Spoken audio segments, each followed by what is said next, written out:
All right, what is up guys? Charles here. Welcome back to another beautiful day in Eugene, Oregon. We're gonna do a type of video that we haven't done in a while, and that is a shoe review. The reason I haven't done one in a while is because honestly, the type of shoes that I've been using running wise have not changed that much in a pretty decently long time. Now that I've started running for Nike, I've been able to experiment with a lot more different types of shoes, ones that I otherwise, wouldn't have tried in the past. I've found a bunch more that I'm super excited about, but this is the one that I've been having the absolute most fun with, and that's the ZoomFly 5. It's not a super brand new shoe, but it's a very new shoe for me. It's pretty different to what I typically use, which is like the Infinity Run or the Invincible 3s. And it's kind of, it's kind of like a hybrid kind of training shoe. And so the way I wanted to break this up is I wanted to do this video in two parts. First part right now, where I'm talking to you guys, sort of the marketing philosophy behind them and how they're intended to be used.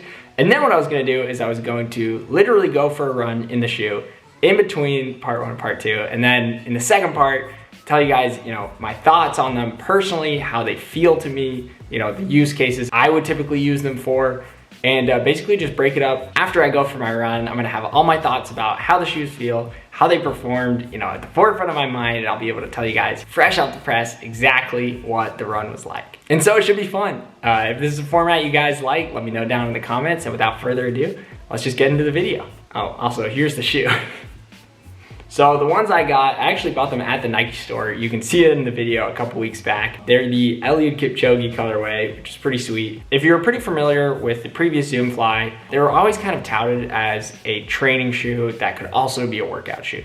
So one that you could do mileage in, but you could also really get up to speed in there. It was never meant to be as cushiony or protective as more training oriented shoes, but also wasn't meant to be as fast and aggressive as a Vaporfly or an Alphafly, for example. It was meant to kind of live in that middle ground. And for that reason, I never really saw a use case personally for it for me. I always like to do my easy runs very slowly. And when I was working out, I was using Vaporflies or Alphaflies. And so I kind of felt like I kind of trained in the extremes previously. And also the shoe was very narrow, and I've always liked a little bit of a wider shoe, particularly for mileage, just to make the runs a little bit more comfortable and feel a little bit more stable. But with this new design, they made the shoe a lot wider, give it more grip as well, so it's more comfortable to run in, to turn in. If it rains or if you're on uneven surfaces, it's gonna perform better than those previous shoes. I've also noticed on the Bowerman team, the easy runs go a little bit faster than mine have in the past. And so I sort of wanted to feel, what is it like to run in an easy training shoe that's also pretty fast? One key thing to mention is that these shoes have a plate in them. A lot of racing shoes, racing spikes, they have a carbon fiber plate in them to sort of propel your foot and give you more energy return from each step. And these shoes, I don't know if it's a carbon plate, it's not described on Nike's website as such, it just says a fully articulated plate. I'm not sure what that means, but there is a plate in here, and you do really feel it when you step off the shoe. It kind of pops, out for you and just gives you a little bit more lift off with each step, which can be super fun. Even on an easy run, it's great to sort of lean into that, get a little bit of bounce out of it. And the comfort of the shoe allows you to run mileage in it. The plate allows you to sort of propel yourself in, even a race situation. I think the intention behind the shoe is to give a entry-level shoe for people who are just looking to have it all. For people who want to buy one shoe, be able to use it for absolutely all of their running needs. And I think the best thing we can do for the running community is encourage people to get into the sport. If people show up and they have to buy $300, $400, $500 worth of shoes just to be competitive, that might de-incentivize people from wanting to train. What I really love about this shoe is I feel like if I were new to running and I gave it a try and I liked it, yeah, I could really just buy one pair just to get me started, just to make sure, that it's something that's for me, try a couple races in it. And then if you feel like taking it to the next step where you want to specialize, having training shoes and workout shoes, then you kind of diversify beyond the ZoomFly 5. But I've had so much fun running in it because it can do so many different things. And overall, it's just a really comfortable, really light, and really responsive shoe that is super fun to train in. Speaking of training in it, I'm gonna go for a run now, just do a quick 10 miles, or I guess 70 minutes under the new Jerry Miles system. And after that, I'll get back to you guys and let you know how it felt. All right, I'll see you guys in a little bit. All right, we're out in the field testing the shoes. The ZoomFly 5s. Got them with the blue socks because it's gotta be the ugliest combo I could have put together. Getting you that citizen journalism that you need. So we're gonna go for a run. I got 10 miles on deck. Do a quick warm up in them. And then as soon as I get back, tell you guys exactly what I think about the shoes and give you all my thoughts on how they feel. So it should be fun. I look forward to seeing you guys again.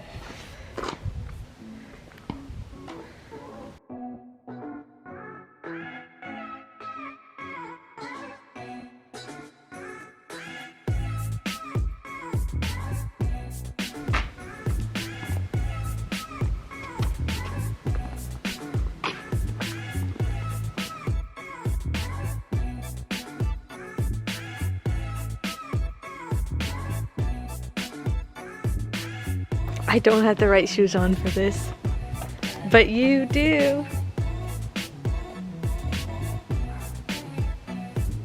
Do you want to tell them how many miles you're running? They already know, but I'm running 10 miles. But it is 70 minutes now, because I only go off time. Same thing. We'll keep it slow today, but I don't know how slow I can go on these. Oh my gosh. All right, I'm going.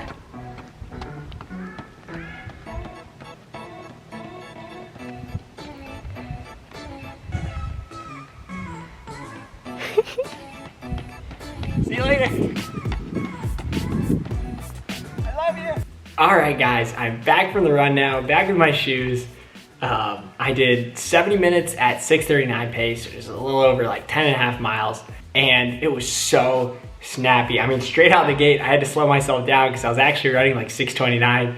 I knew I wanted it to be an easier day because I got to work out tomorrow. So it felt absolutely amazing. I actually ran these shoes yesterday for my long run too, but for the purpose of the video, I still wanted to wear them, give you guys my fresh thoughts.